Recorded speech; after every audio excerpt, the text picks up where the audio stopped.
session of Backcountry Beta. I'm Jen Gurecki. My pronouns are she, her.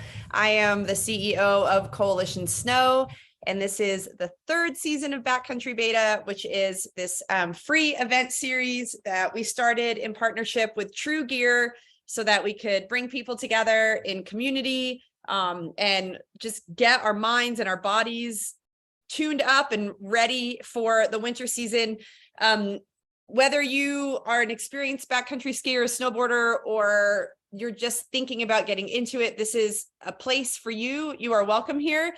I always like to say at the beginning of these sessions that everything and anything or in these sessions absolutely do not replace backcountry and avalanche awareness education. If you are someone who's serious about recreating in the backcountry, you should absolutely be going for your ARI 1.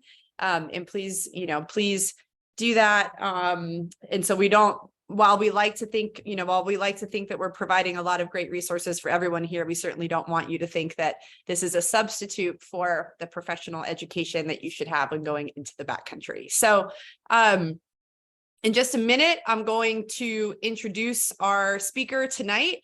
But Jess, I want to turn it over to you from True Gear in case you want to say anything about True or add anything in general about Backcountry Beta. Thanks, Jen. Yeah, I'm Jess from True. My pronouns are she, her. And really all I want to say is just how excited we are to be able to keep doing these series with you. I think there's such an important space for all of us. And I personally got out on the skin track this past weekend for the first time and was just like pretty creaky and definitely need a tune-up. So I think this is like very well timed for me. And I'm excited to hear, just what Sarah has to say. So thank you so much. I feel creaky every day. Maybe it's because I drink wine when I exercise. I don't know, but feeling creaky. Tonight we have Sarah, who is the founder of Ski Babes, and Ski Babes is a virtual training program that gets you ready for skiing and snowboarding and just in general for the winter season. We have worked with Ski Babes for quite a while, and so a lot of you had shared in the clubhouse and shared with us that you really wanted to learn different techniques to get more in shape. And so I was like, I know the person who's going to help us figure out those things to be less creaky and more strong. And I actually want to share the link. Yeah, Year of the Creek. It only continues. It gets more and more. In case you want to learn more about Ski Babes, I'm putting the link in the chat and I'll put it at the end. But now I'm just going to turn it over to Sarah, who will tell you a little bit more about Ski Babes, and we'll kick off our session for this evening. So Sarah, I'm going to turn it over to you. Awesome. So good to be here, you all. Thanks for the warm welcome, Jen and Jess. And it's nice to see the faces of all the people who are here live in real time. And I'm imagining there's some people joining over the replay too. So hi to all of you. My name is Sarah Histand. And like Jen said, my winter training program is called Ski Babes. My business is called Mind and Mountain. And what we do is virtual training programs for outdoorsy people who want to have a lot going on, but also want to use their time when they get time off to play outside, but do it without getting injured and also have fun while we're doing it. And all of that goes better if we have a little bit of strength on board. I'm a mental health therapist as well as a personal trainer. And so I weave mindfulness and mental health and nervous system work into all of the training I do. So my goals for us tonight are to introduce you to some exercises to support your backcountry skiing and snowboarding. And even if you're somebody who skis just at resorts, this will be really applicable to you too. And I'm also going to try to weave in some of the nervous system and mindfulness components as we go. And this is a pretty interactive session. So the invitation is that if you are available to move your body a little bit tonight, let's do it. If not, you can absolutely just sit and watch from your couch and take the concepts in as you wish. But if you do want to participate with the movement, and we're not going to do a full workout, I'm just going to introduce some exercises and invite you to feel them out in your body with some different cueing concepts that might help connect like what we do in the backcountry to what we're doing in the living room. So comfy clothes and a couple props. Like if you want some balance support, I love to hold on to a tall back chair. We're going to do an exercise that relates to skinning, that it's nice to have some kind of like either a yoga block, if that's handy, or a couple books, like anything to lift up one of your feet. So we'll be doing something like this. Can you see my feet? No. Let me back up, like a lifted squat like that. And then something that you could put under your feet that would help them slide on the ground. So these are gliding discs, but you could also use like a paper plate or some fuzzy slippers, anything that's gonna glide on your floor a little bit. And yeah, oh, I also want to say, so I'm an Alaskan. I live in Anchorage, which is the land of the Dena'ina people, and it's been snowing here for like 3 weeks straight, and it is full on winter here, which is really exciting. So yeah, we're celebrating and also doing a lot of shoveling too. So we've been talking a lot about how these exercises help with all the functional stuff that we have to do in the winter, including keeping our driveways clear and pushing out the cars when they get stuck. So all the things. Any questions, or anybody want some logistical help before we get started with the movement that I have in mind for us? Feeling good? Okay. Okay, so we're going to break this down into 4 parts, like a ski day would have. We're going to do a warm up at the beginning, and I'm going to invite you to also think about how to warm your body up before you hit the slopes. So warm up, and then we're going to do the skin track exercises for that. Then we're going to do a little transition and talk about some exercises for the skiing or the snowboarding down, and then a little bit of like après, like how do we take care of our bodies after this day outside. See in the chat. Nice. Okay, cool.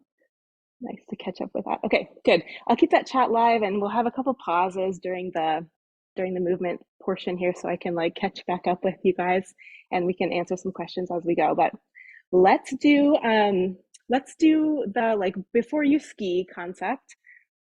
Think about warming up our bodies before we're like asking them to adapt to lots of unchanging conditions in the backcountry. I'm going to just do an abbreviated version of the warm-up that we use in our Ski Babes program.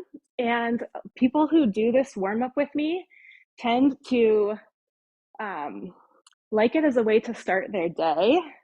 And then a lot of people take it out into the mountains with them. So this first move is just a cross arm and a little toe tap. And really, truly, there's no wrong way to do this warm-up. We're just trying to get the joints moving, get some blood flow into the body and build some heat.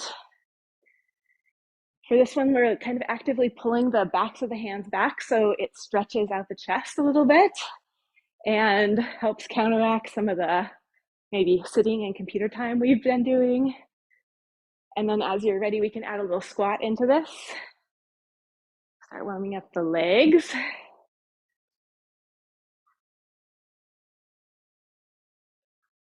Yep, and then here's a little change. We're gonna rotate around. So we squat in the middle and then reach around and get a little twist in the spine.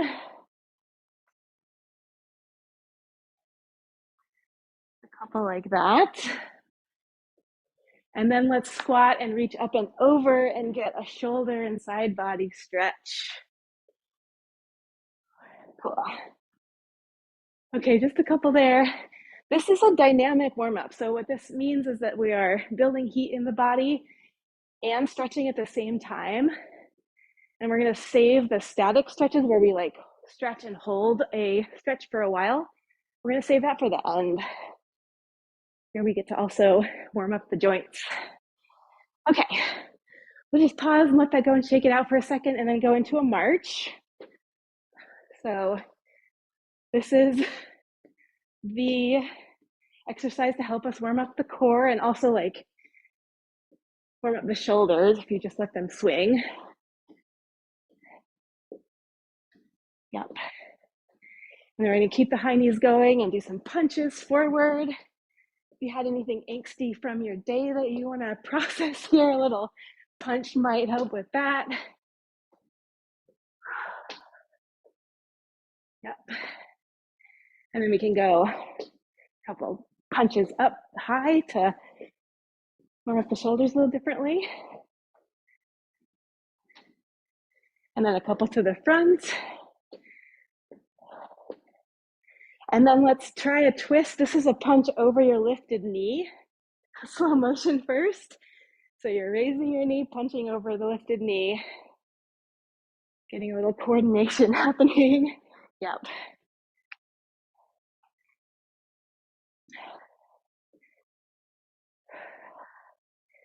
This is the kind of thing that's really normal to feel awkward at the first few times you do it. So have some patience with yourself. It's easier with practice. Yeah, ooh, and I'm already getting warm. Okay, let's shake that out and breathe. And we'll do one more here, a hamstring warm up. Let's widen out the feet and the hands, and we'll take right hand down to left foot, and then back up, and then do the other side. So that hamstring stretch, activating the glutes. So I'm going to turn on the butt here, which means up at the top of each of these, let's squeeze the hips and press them forward a little bit. Okay, nice.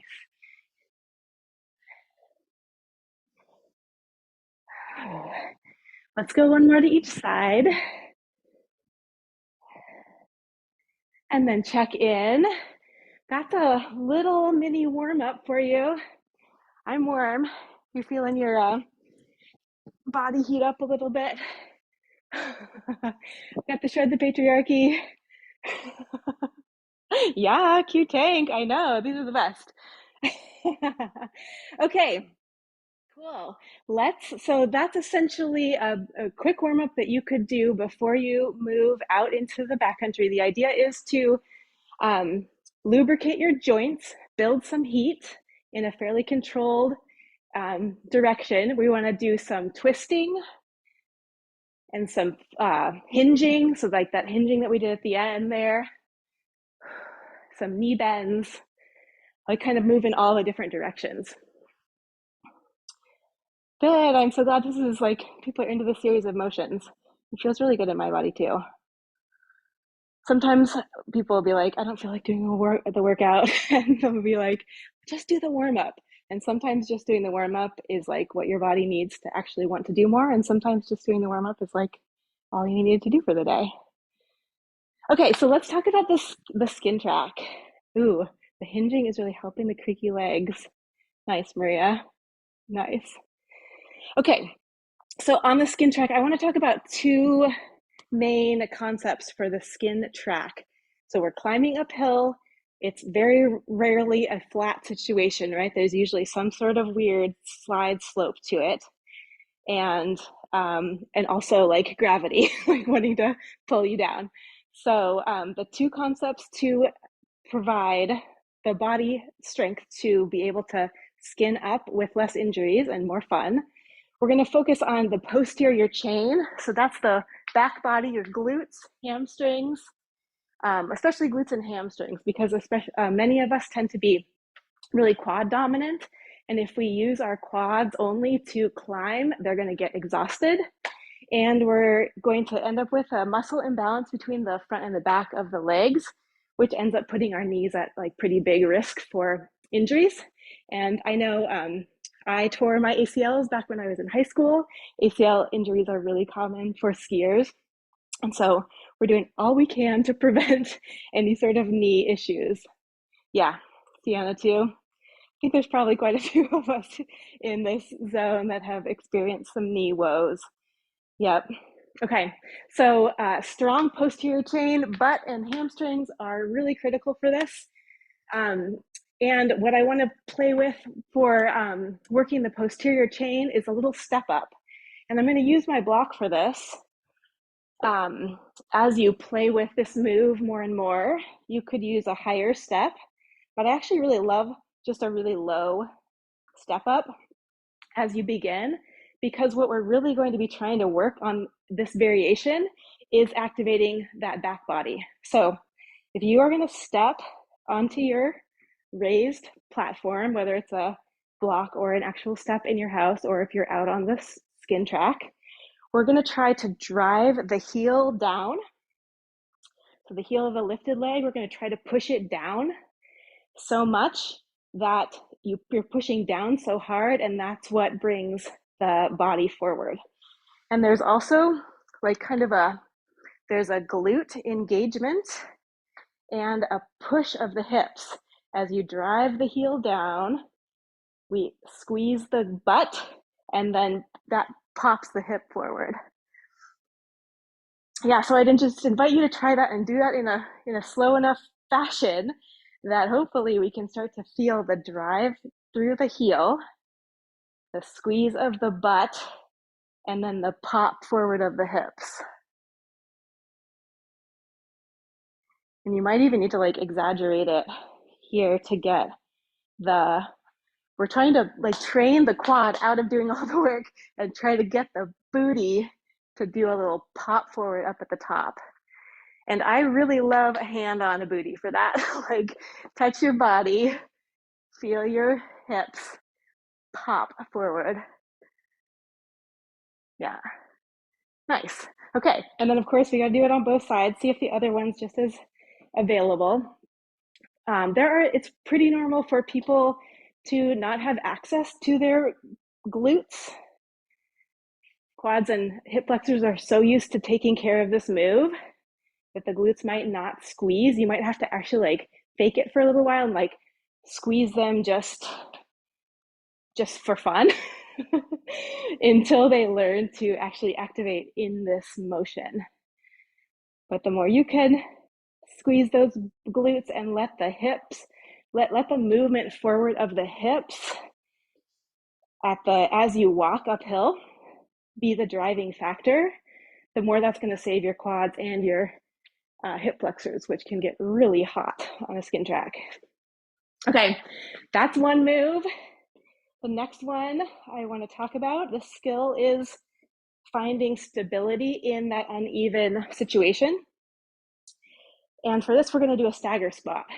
So we're going to use our block again, or your book, putting one foot up on the block laterally, setting up just like a squat with like, be a little wider than your hips. And let's just do some squats here and feel how this feels. Yeah, staggered squat.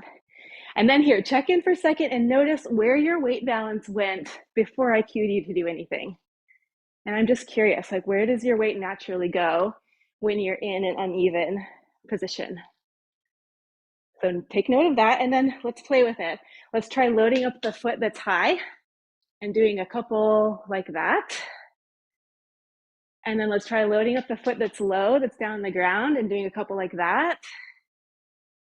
And then let's try evening out the weight, like even-ish between the 2 feet. Yeah, and then just pause for a second and self-check, or just notice, where did you feel most stable? It's one of the questions.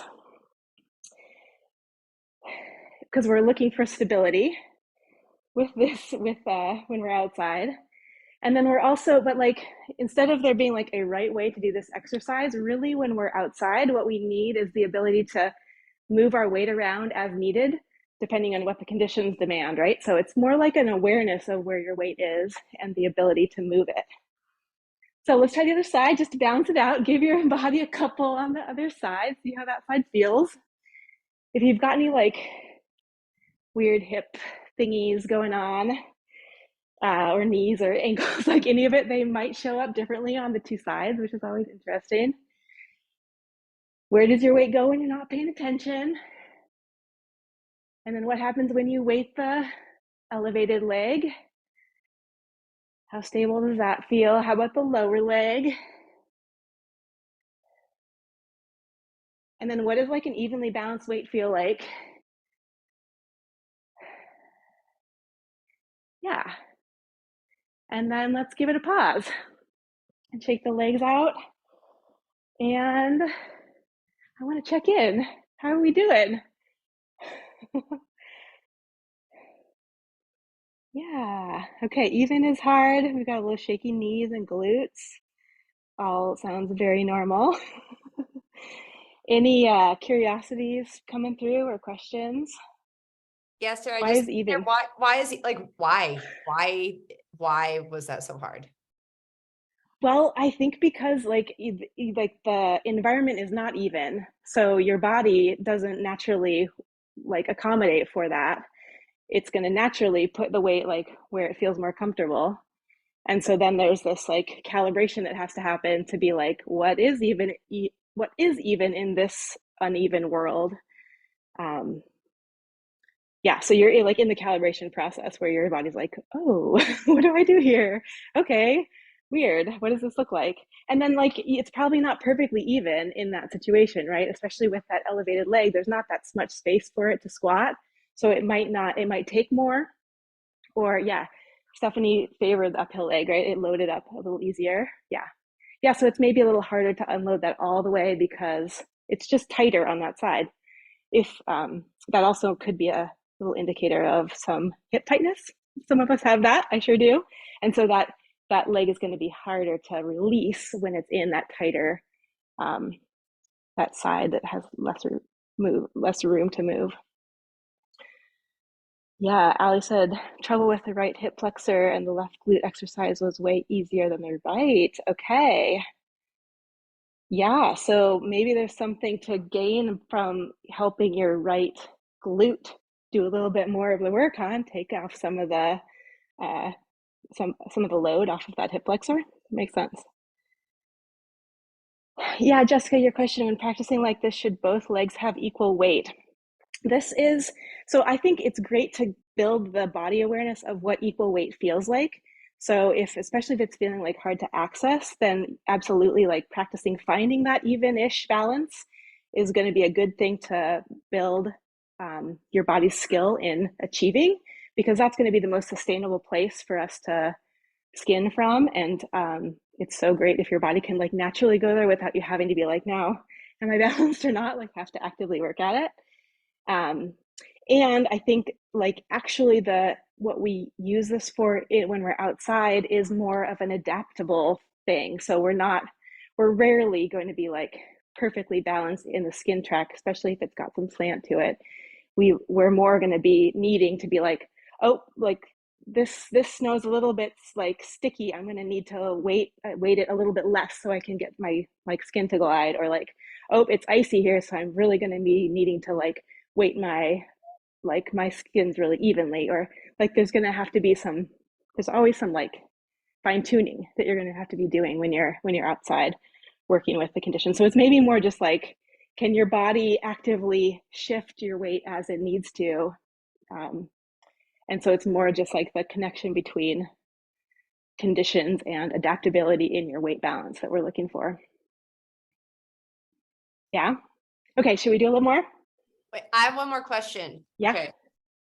You may not be able to answer. I'm gonna sit down for it. You may not be able to answer this. There is a video circulating in the world of me skinning last year on like solid ice. Evan has probably seen it.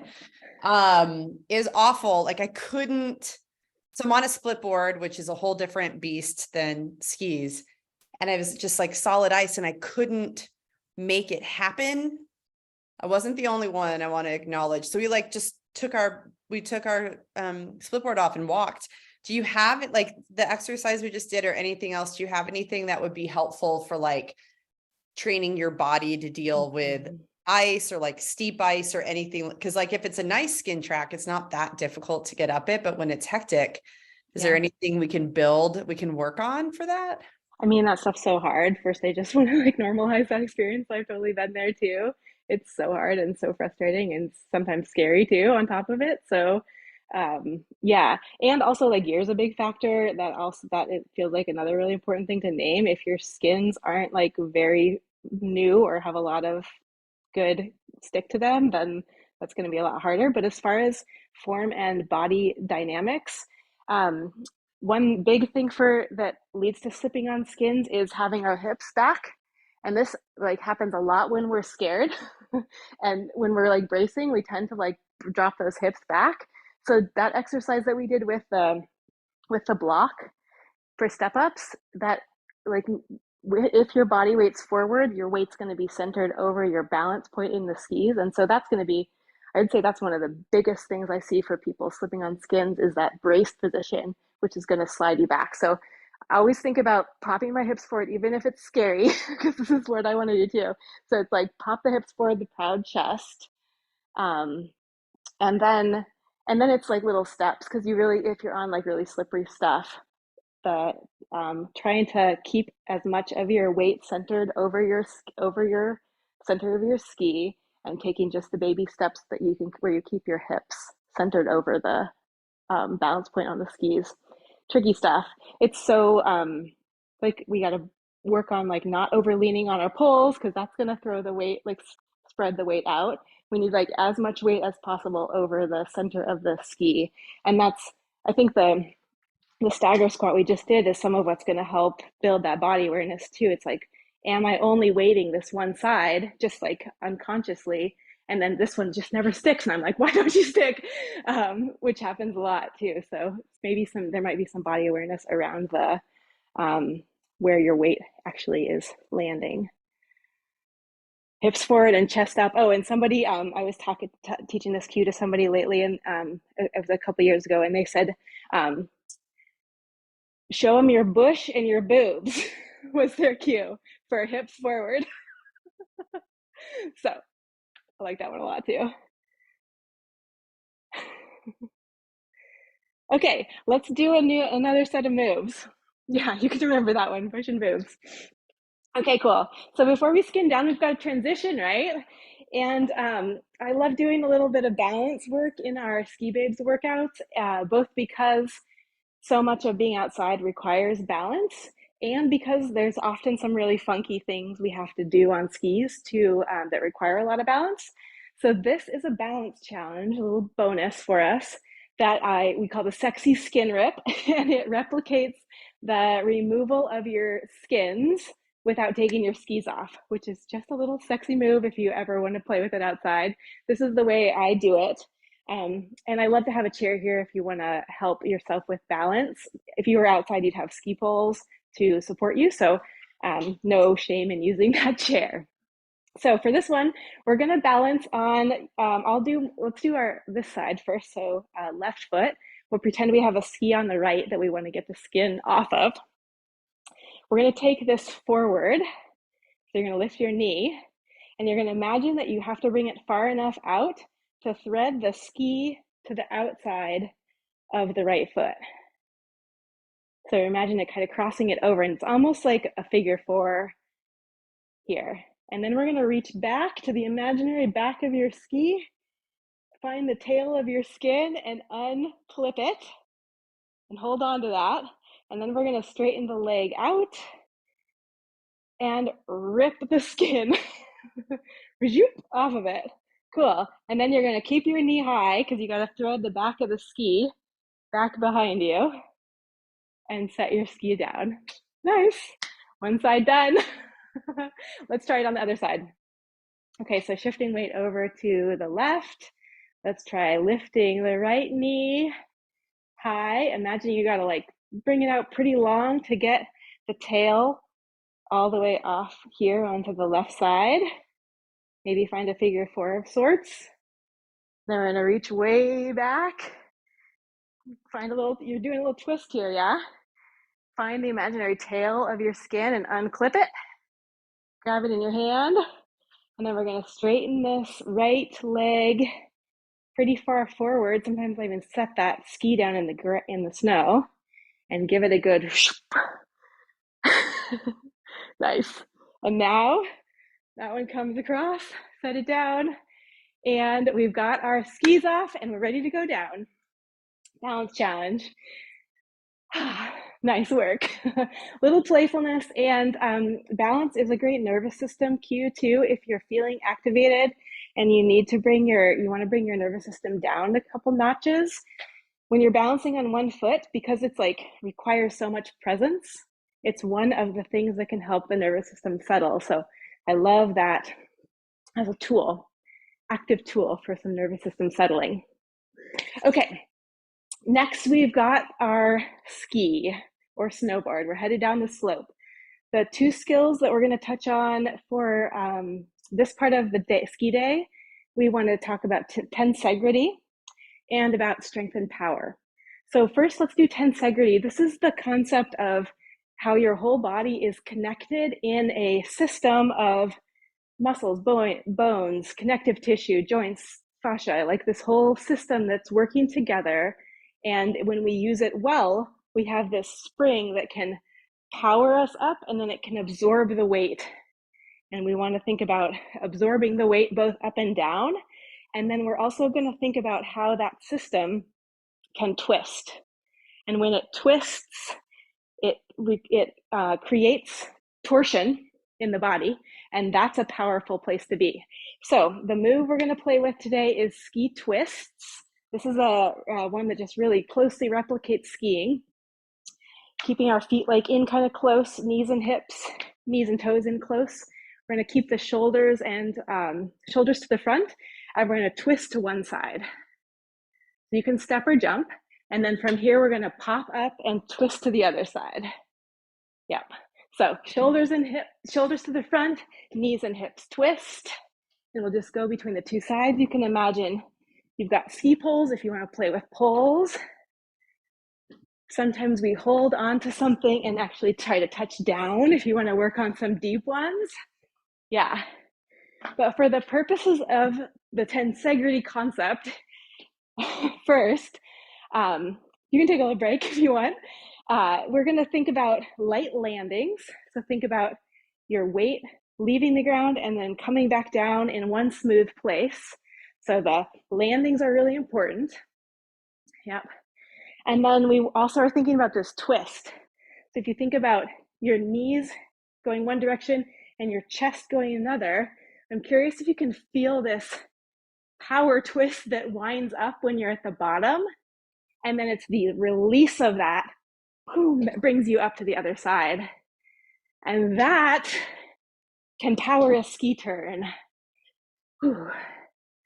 Yep, that twist in the system inside your body. Soft landings, feel the twist. And there we go. Cool. That's the ski twist. Let me get a little time check. How are we doing? Okay. I think we've got time for this. This is the other way to play with this move and focus it on core is to go down into a plank and to take the same move into a twisting variation. So it's like stepping both your feet to one side. That's a ski twist plank, and back, and then to the other side. And then we've got the option to hop this, hopping your knees to one side and back through center. And then the final variation on this is where your like slippery slippers come in handy if you want to put those under your feet. We can take either one foot at a time to one side, or you could slide both feet into a twisted tuck on one side and then the other. Okay, try those out. Let me know how they go. I feel like I just flew through a bunch of things. Show the last one again. Okay, the twisted tuck. Yes, I'd love to. So this is, I think of this as a ski twist. Like if you're in plank, we're going to be doing this. But instead of standing, like facing the ground. So you've got your slippery feet.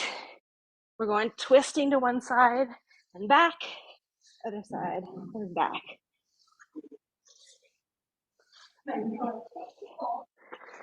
I've been practicing that one for a little while, and I know some people tell me when they first do it, they're like, feel kind of like you seen those cats with like cats who are on like a slippery surface and they're like sliding all over, feel a little bit like that. So yeah, I mean, that might be part of the learning curve too.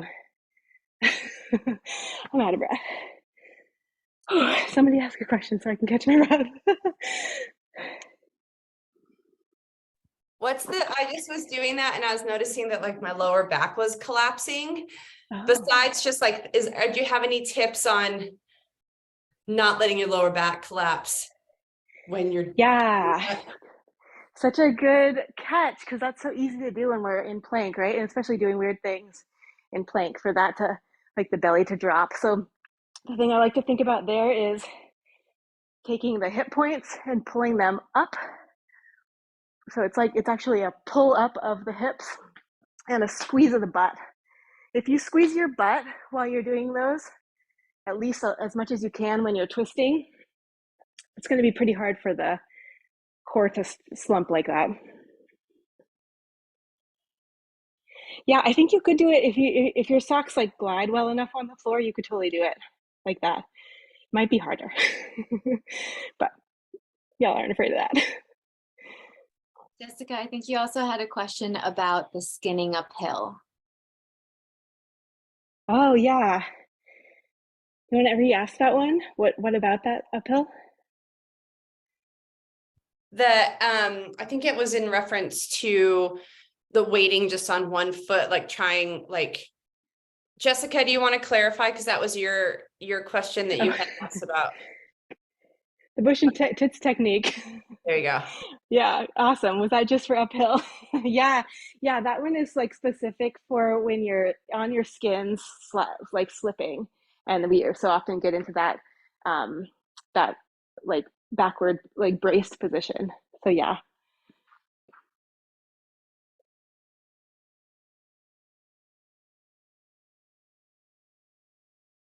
There's some power in that same like hips forward concept for sure when we're skinning, but also if you think about like the top of a twist, like a ski twist also has a little bit of like a glute hip forward situation at the top of your skis each turn. So you might find some of it on the downhill too. Cool. Okay, I am finding so much to say during the exercises that I forgot to cover a couple of the nervous system techniques that I want to make sure to mention. So we talked about the balance exercise as a way to help bring the nervous system down from a stressed state. The other thing we're doing as we're playing with these exercises is a combination of titration and pendulation, which are nervous system strategies for introducing a right-sized challenge, like the right amount of challenge to your body, and then giving it time to integrate afterward. So like a titrated way to exercise is to start at a level of exercise that feels like doable, accessible, like this is something that feels very doable in my body. And then we do it and check in and see, like, how did that actually feel today? Like, was that actually okay for my bandwidth today or not, which it may or may not be.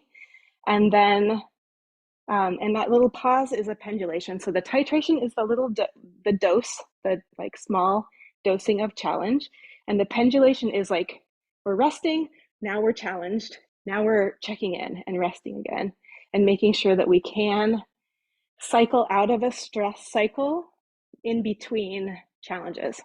And that's the way we build capacity and know that we're like working within our body's capacity. So so even just this moment of like pause to check in, to be like, okay, how do we do with that one? Was that over the right amount? Any questions?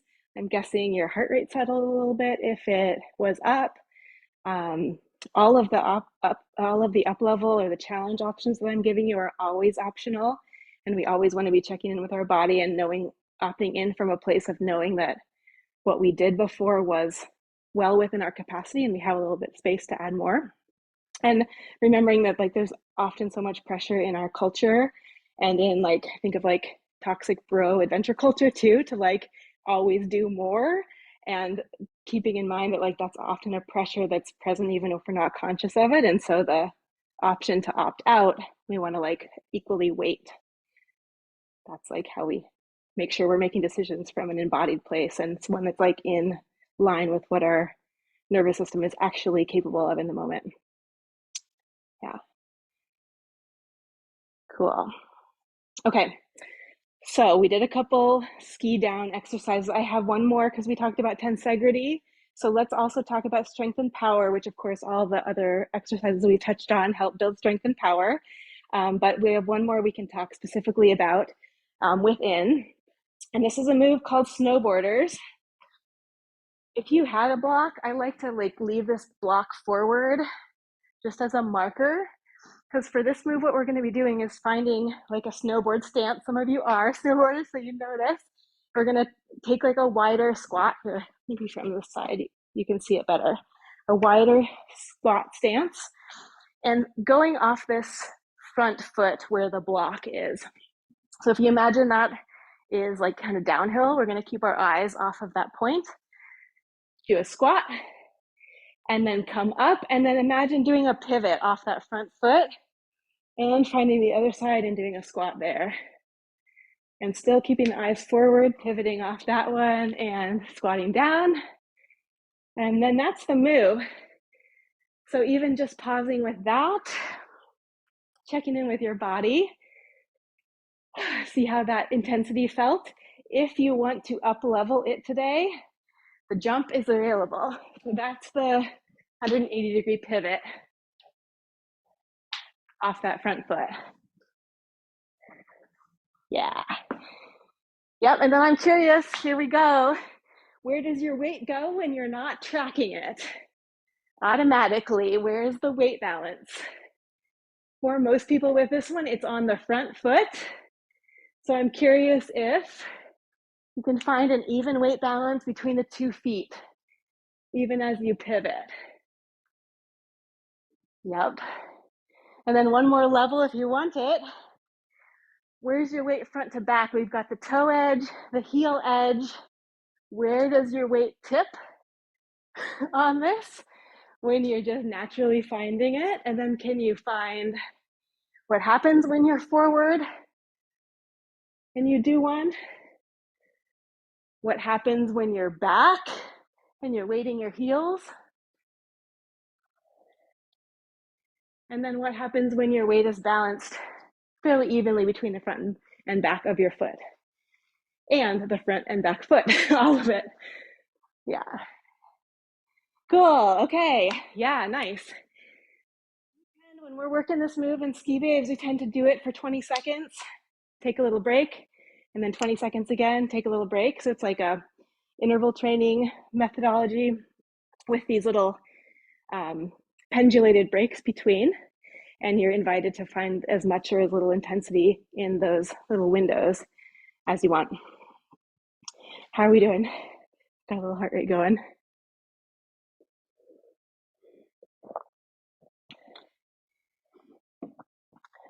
Cool.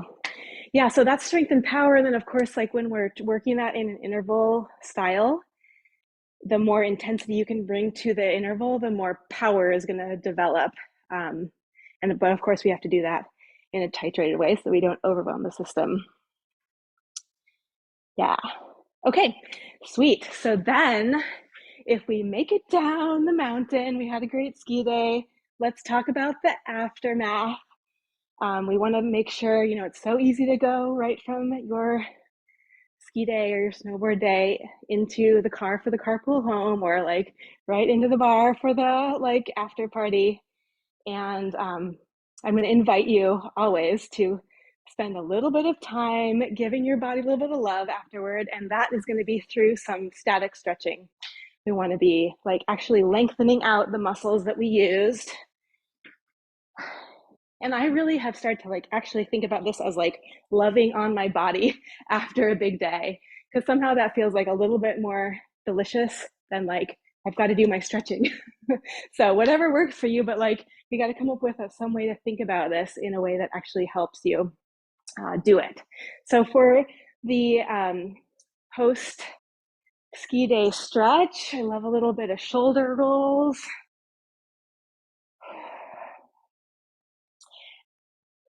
And then a hamstring stretch. So we can find that wide-legged stretch that we touched on at the very beginning, but this time we're just going to hold it. So we're going to fold the hips back and the torso forward and fold over both of your legs, and then breathe. The breath is such a regulator too, especially exhales, long exhales, and using nostril breathing when you can. So you might play with Breathing in through the mouth and out through the nose. And then we can walk both hands over to one side and pull in there and see if that different variation feels good. And back through center over to the other side.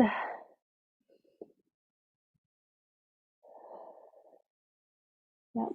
And back through center. And from here, let's take the heels in a notch and we can go to a hip stretch, like hands on the thighs and hang out here. Tight hips are so real for us backcountry athletes. So a little bit of movement here might feel good. And then I'm loving these days this stretch where you just drop one shoulder in and press the other hip open. Get a little like hip stretch and some spinal traction. And breathe.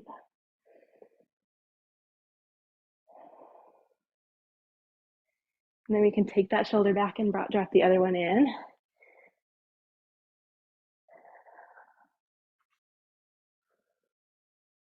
Nice. Okay, let's do a little inner thigh stretch. So coming into like bending one of your knees and lengthening out the other side.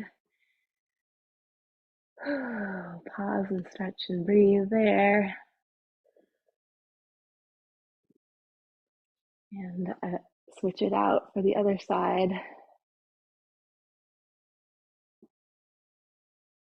Great. Okay, I'm going to invite you to keep going with quads. And then also glutes here. And I'm going to come up and track the chat and come up here too. So maybe we can stretch and talk at the same time. If anybody has any other thoughts or questions, I'd love to hear it.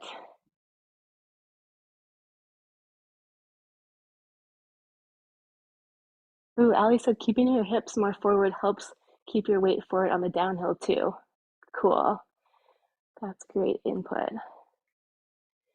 And Jessica said, I think a good yoga move that would help with this last one is from plank. You bring one knee up to your armpit and do reps. Yeah. Yep. That is definitely one that we work with a lot. Yeah. And the thing I didn't have time for in this class was also thinking about like, for sure, a lot of core and definitely some upper body too is really important for building like a full body functional strength. Those tend to be like slightly less like backcountry specific, but don't drop those out of your routines either.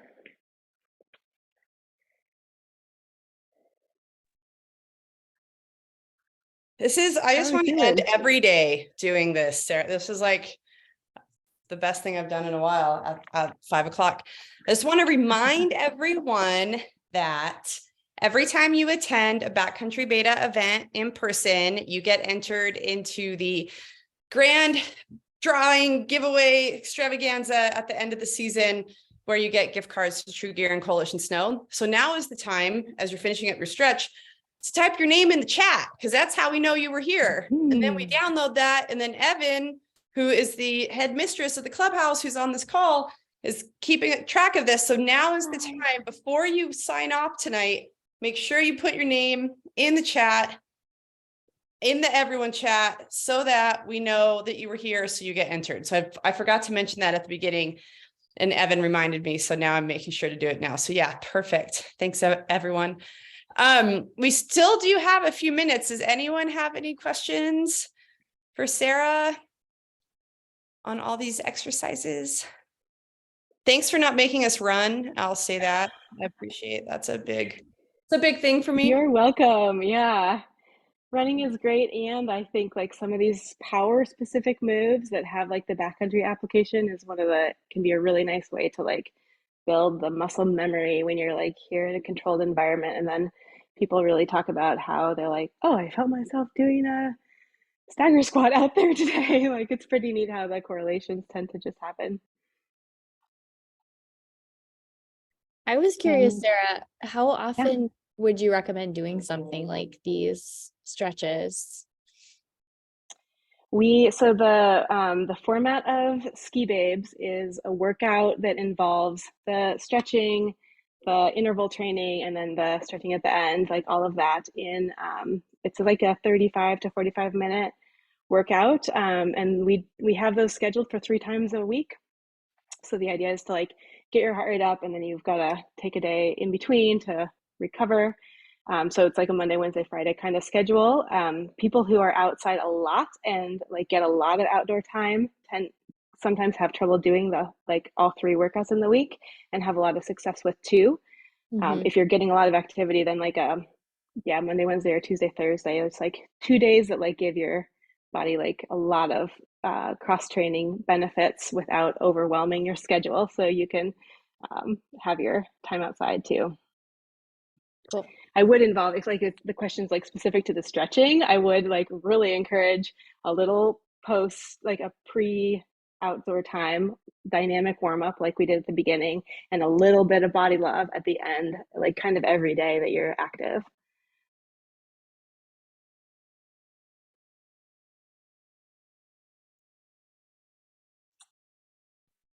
Lisa, I saw your question about the recording. This is recorded, so you can circle back to the beginning. I think the replay is going to come out.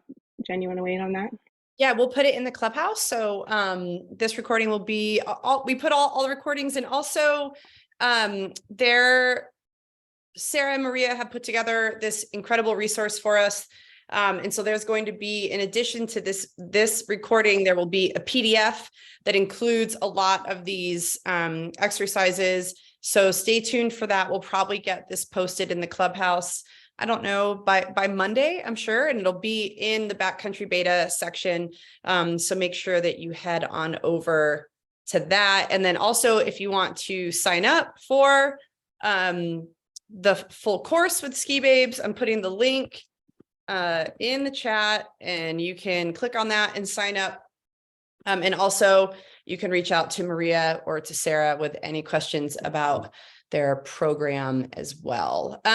Since we just have a few minutes left, Sarah, did you want to talk about an upcoming program or anything that you have that people might want to sign up for?